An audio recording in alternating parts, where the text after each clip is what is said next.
Well, good. Yes, it is good afternoon. Good afternoon, Michelle. How are you today? I'm good, thanks. How are you? Life, legacy, and legal. There No you go. and. Sorry. No and. Oh, life, legacy, legal. That's it. hmm Very Yep. good. No, hey, today we've had a chat about this, and I just thought we'd talk about the fundamentals of estate and succession planning today. Does that sound like a good topic for you? Sounds good. And obviously with the work we do together with you and Tom and the team and so on, and as we work together, I mean, estate and succession planning is such a big part of what we do. As you know, I focus very much on the urgent, which is where you guys get involved. And to me, the urgent is, what happens if someone passes away at an inopportune time. And so the estate planning is always the priority in the work we do with our clients. To make sure that if something goes wrong, asset protection and all those sorts of things, fairness for siblings and so on is all taken care of, because there's nothing worse than the family having a bust up after mum and dad or one of them has passed, and not you as lawyers, but there are lawyers out there that just love it when somebody has a fight and they can charge lots of money to extend that fight. So we want to make sure it's all fixed. It's much cheaper always to fix it at the front, isn't it, than it is at the back. Definitely. So what I thought we'd start off with today, Michelle, is why it's so crucial for rural families, and what's the difference between estate planning, succession planning for rural families, apart from let's call them city folk, so to speak. Yeah. So, have you any thoughts on that? Yeah. So I know you've written some notes, so you can glance at them. yeah. So I see both types, rural and the city folk. And the biggest difference are often the structures the rural people have in place, and also in terms of their asset, which is typically a farm, is usually tied up in a partnership or a trust or something like that. And then there may not be much else in term of other assets to distribute between children and to get what people want to call equality. Whereas your city folk might be, house, bit of super, couple of kids, split everything down the middle, no problem. Life insurance. Yeah. So it can get quite complicated with rural families, with all of their different structures and their style of assets.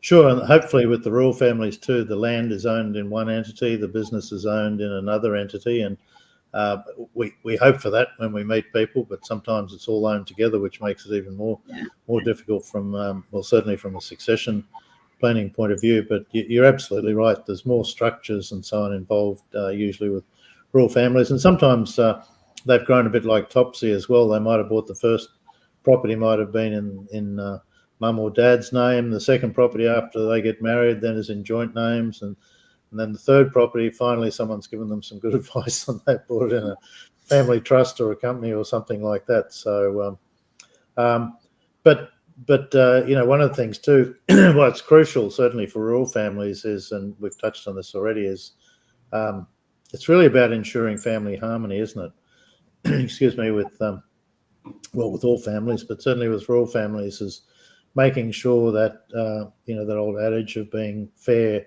not equal. And I guess you'd say that from time to time, wouldn't you, in regard to the problems that can create when you don't create fairness in your estate plan?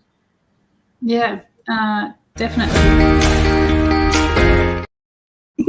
My apologies. I just accidentally pressed something on the keyboard there, and boom, there the video went. My apologies for that. I gave you a fright, I know. That's all right. I've completely lost my train of thought, so you're going to have to fill in that. My apologies for that. No, we were talking about making sure there's harmony in the family and making sure there's no disputes when mum and dad pass. Because many times there's one farm and three kids, and so on. Usually, for people who grow up in cities and so on and have a simpler structure in regard to what mum and dad's assets and so on, it's usually just divided by three, or give the house here to Fred, give that to Sally, and give that to Tammy. But in properties, there's not three properties usually to give away to all your kids, and so you have to come up with a process and a system that's fair for everyone and doesn't create family disputes. So that was kind of giving you that lead in there, and why it's so important to make sure that their plans are structured well legally, so that there aren't those disputes after they've gone. Yeah, that's right. So in the city folk situation, equality could be fairness. That's what may be fair in that situation. But when you've got one farm, three children, often dividing the farm three ways is not fair, even though it's equal. So you need to weigh in all of the factors, whether a child works on the farm, if anyone has any interest in working on the farm in the future, what the others are doing. So a whole bunch of things comes into what ultimately is fair, and also what other assets are available for the other kids. Sure, absolutely. And I know we've talked about that before, but setting up separate silos of wealth off farm is always such an important part of longer term planning that we help clients with, to make sure that, one, they've got their own independent area of wealth for when it's time for them to transition out of running the farm and letting one of the kids take over, but also for the off-farm children, to make sure there's the kid that ends up with the farm, isn't handicapped by a huge debt over his head just looking after his siblings. One of the second things we thought we'd talk about today, Michelle, was the role of testamentary trusts and what they mean effectively, and why they're vital for long-term protection for families. So rather than me talking about this, I'll hand over and you can explain what they mean. I need a whiteboard. Sorry, is that Tom? Yeah. So testamentary trusts, they're similar to the trust you might create while you're alive. So often people create trusts while they're alive for asset protection purposes and also succession purposes. So these ones are just like that, but created in your will. So the will is not your typical leave everything to mum or dad and then split between the kids, full stop. It is a similar basis, but then you've got the trust provisions built into the will. So it's a bit bigger, but those trust provisions then create that asset protection. Once you've passed away, the trusts come into effect and the kids can take their share in a trust, which is extremely important when you're dealing with high wealth, difficult family circumstances, blended families, potential divorce for beneficiaries, tax planning opportunities, so a whole bunch of things. That's never going to happen to me, none of those things. No, Ever heard neither. that before? Yeah, every single time. Oh no, they're pretty solid in their marriage. Mm-hmm. That's right. You in a couple of years. No, that's right. A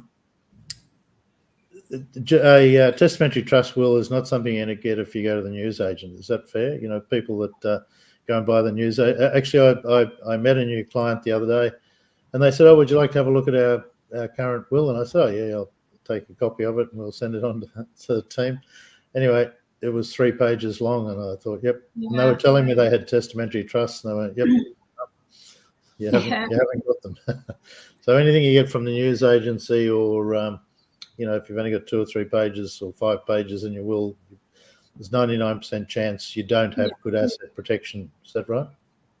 That's correct. Yeah.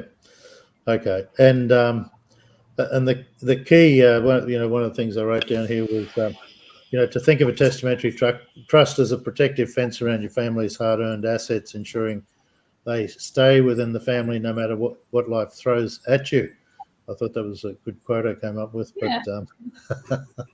but I mean, the truth is, having testamentary trust does make sure that you can ensure the transfer of your assets goes through your bloodline, doesn't it? So it's always passing down from one generation to the next. And whether your neighbour comes and sues you for spray drift, or or you have an accident on your farm where someone crashes the four-wheeler and wants to sue that family, all your assets can be protected by the use of testamentary trusts, and certainly in the event of the key one, which is matrimonial protection, they're looked after. Yep. So the third thing we thought we'd talk about today, Michelle, was the importance of having a will, and what are the key elements in an effective will. You hear of these people that have, before they died, they grabbed a piece of paper and wrote down, I want to leave everything to Harry, and I want the car to go to Fred, and the motorbike to go to Jack, and so on. But the truth is, you really do need a legally binding document. And so, what are the key elements of making sure you've got an efficient and an effective will? Just off the top of your head, I know you'll know all this. Yeah, sure. Yeah. Well, firstly is to get good advice, because you don't know what's going to be an effective will until you get some good legal advice, because the type of will that might be appropriate for you is not necessarily appropriate for your neighbour. So that's where I would start. And then after that, it's really important to have, you can do interim documents, and sometimes informal wills are okay, but absolutely they are interim measures only, and only in absolute emergencies. It's much better to have a proper formal will, fully signed, and even if it's a little bit over the top, it's still better to have it 100% formal, accurate, binding, effective.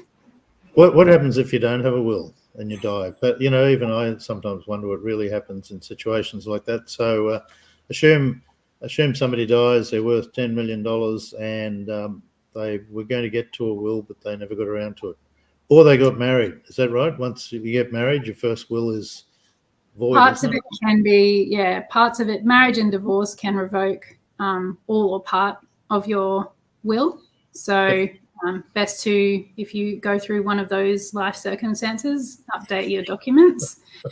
I've got a feeling people who get divorced go straight out and change their will somehow. But they really do. They do.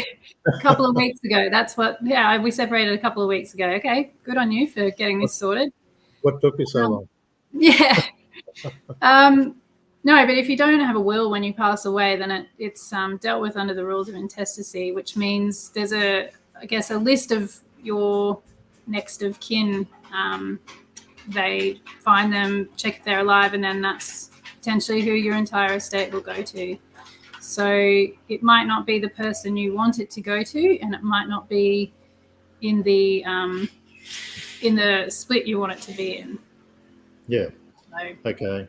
And things like taxation, minimisation, and so on, are they things that can be dealt with in the will? Is there ways you can, use your proper estate plan to minimise what happens with your taxation liabilities? Not that people would minimise their tax. No, just becoming a tax-effective document. Yeah, I don't know if you can hear that, but there is a whippersnipper right outside my window. I actually thought you had a dog having a drink to there was a bucket beside you there, and he was having a drink. I was wondering what the noise was. Yeah, it's a whippersnipper. It's a whippersnipper. There you go. Okay. So taxation implications of, in other words, you can use wills, especially with testamentary will, refer to that, but there's other ways too, aren't there, to minimise taxation implications?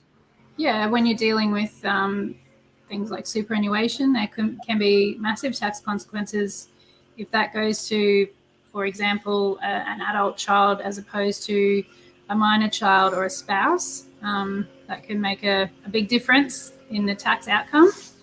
And just also capital gains tax if you're giving, for example, a home to one child and an investment property to another child. They might be worth about the same amount, but the distribution, once you've paid the tax, the capital gains tax, it doesn't work out the same. In fact, that's a good point, isn't it, in regard to the superannuation? If you try and distribute your superannuation from within your will, and just say distribute everything evenly, that could end up that money from your superannuation fund that could go tax-free to a spouse, for example, or an underage child. would be taxed totally differently. So you don't say, I'll leave all my superannuation to my eldest child who's 34. Yeah, that's right. That would be a good strategy. Yeah. I mean, you've been doing this for a while, Michelle. What are the biggest pitfalls, mistakes that people make in regard to their estate planning, and what's your advice on how to make sure people don't fall for that? I think probably the biggest one is not having a testamentary trust will, because they, as you mentioned before, I'm never going to get separated. My kids are never going to get separated. And then I will see them in a few years' time because something has happened or they've had a falling out with their child. So I think when a testamentary trust is important for that person and they don't accept it, I think that's probably the biggest one I see. Typically they'll come back in a few years' time, but it's better to, get it done right the first time. Yeah, sure.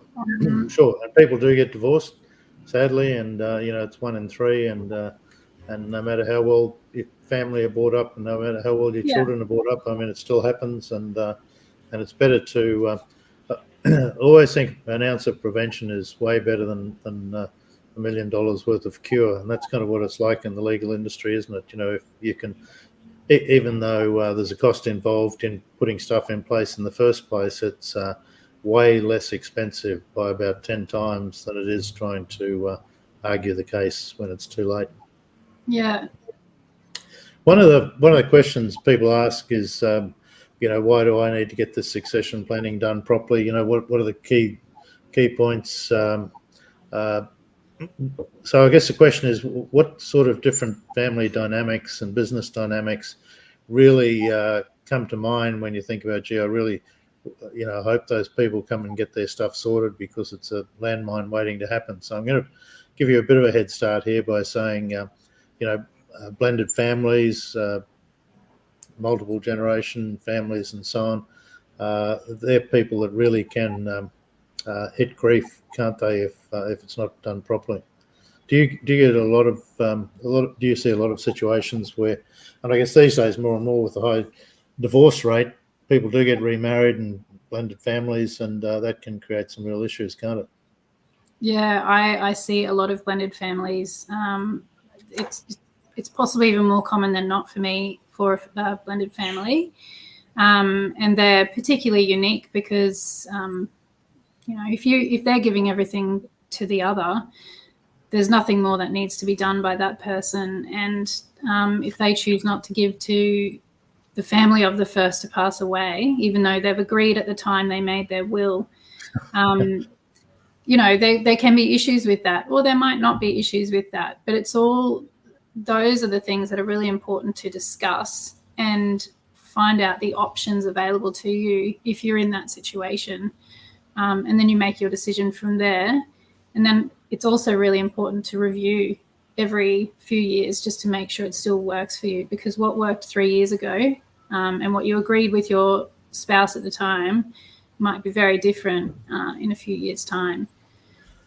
Actually, that's a really good point. Yeah, you can go. Sorry, I thought you were going to keep going. So. Oh no, I was just going to say there are also other types of families as well, separated families who want to look after their kids, and maybe they're not divorced yet, which can be a bit of an issue potentially. Yeah, lots of different people I see. Okay. Hey, look, I'm going to come up with an example. I just want to use an anecdote here, an example of someone I met years and years and years ago. It was this guy was a motor dealer, and we were doing a lot of work with motor dealers and so on at the time as well. And very, very wealthy guy. He had 3 children of his own, and he separated and remarried a lady who had no assets of her own, and there's anything wrong with that at all. But he had a lot of wealth. His wife had nothing, but she did have 1 child, and the way they'd set up the will was basically "I love you" wills, meaning if he died, she'd get everything, and if she died, he'd get everything, which was a little one-sided. But I just asked him one simple question, and it was, he thought everything was fine. I love Sally, and I trust her, and she'll look after my 3 kids, and all that sort of stuff. And I said, well, what have you got in place to make sure that if you leave your $20 million to, your new wife, what stops her from taking that money and just spending it all on herself and her child from a previous marriage, and giving your 3 blood children absolutely nothing? What have you got in your documentation to protect that? And now, there's an obvious answer to that question. There was, the poor guy went 3 shades of red and had to resuscitate him, but suddenly realised that what he had in place wasn't going to look after his kids at all. It was because it actually became really clear when I had the conversation with his new wife. She actually couldn't stand the 3 kids of her husband. So there was it became really obvious to me there was no way knowing that she was ever going to pass on anything to his children. So we obviously he engaged us very quickly, and we went in, and she doesn't particularly like me at this point, but at the end of the day, look, it was his 3 children. He and his first wife, and I'll be honest about all this, it was he and his first wife that had the 3 kids, and their hard work over many, many years created the wealth. And we made sure the new wife and her child from another marriage were looked after, but the majority of the wealth, we wanted to go to the original bloodline where the wealth had been generated. And we thought, I'll always stand by and think that's fair, because that's where the money was generated, and it should go more to those 3 children. Now, having said that, I've also got clients that I've been working with for 20 years, and they've gone into second marriages, and I think of one straight away. That the guy has 2 kids of his own. She has 2 kids from her first marriage, and when it first happened, I gave him the same advice that I gave the guy that I was just talking about, to make sure that all the wealth that he'd created ended up mainly with his 2 kids, and not immediately to her 2 children. But after 15 years, and they were happily married, and all the kids became one. They really did become one big happy family. And after 12, 15, now 20 years, the will reflects that if anything happens to the guy, his wealth is equally distributed between all the children. Those children have effectively become his children, and that's what happens in blended families. So and that's why it's so important to keep reviewing and updating your documentation, is because over time things do change, and what looks obvious from day one, and you think, no, we've got to protect this. After a period of time, what would be fair would be to look after everyone in that family. So there's my story. Yeah, that's right. Things change. And there's no judgment cast when we meet and talk with these people. It's just making sure they've got all of the information so they can properly think about it with the information they know. So, it's got to be what they're comfortable with and what they think is fair at the time. And, you sometimes got to look at it very objectively. But anyway, I like to throw in real stories like that, because those things happen in life, and sometimes you can get lost in a new relationship, or you can just get lost in life and too busy to think through these things. And I always think what we bring to the table, Michelle, is being able to see what the unknowns are for people, because most of the time people don't think about all the worst case scenarios, and I'm actually very good at it. When you've seen enough stuff go wrong, hopefully it coaches me then to ask the right questions and be able to guide people and say, well, I know you don't think this is going to happen, but this has happened, and this is the worst possible outcome if you don't do something about it. Okay. Tell me what we've worked together with Tom and yourself now for a long time, Michelle. Longer with Tom because he's the old bloke, but how do you see the role of a facilitator like me working in with you guys, and what are the strengths of having that sort of arrangement, and the role that you play in the work that I'm doing with a lot of rural families? Do you want to talk about that?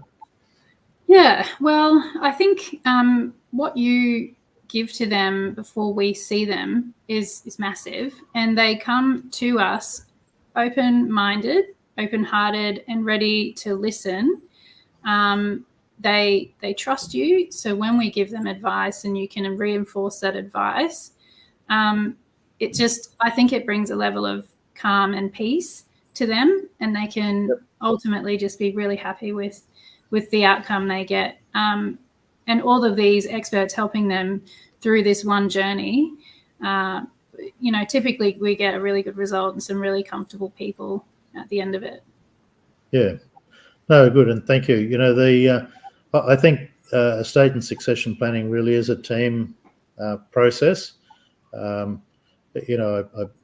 posted something the other day because we've been burnt a few times through my life with accountants who, and there's great accountants out there, and they're a very valuable part of people's arrangements and professional advisors. But occasionally we strike one who believes that they have the ultimate relationship with their clients, and nothing can be done for their clients if it's not done by them, and sometimes that can come unstuck. But look, from our point of view, to me, I want to work with all the other professional advisors that people have, but I always do insist that when it comes, I'm not suggesting people don't keep working with their existing lawyers and so on for all the other issues, but certainly when it comes to the estate planning, succession planning, any legal advice or documentation we need,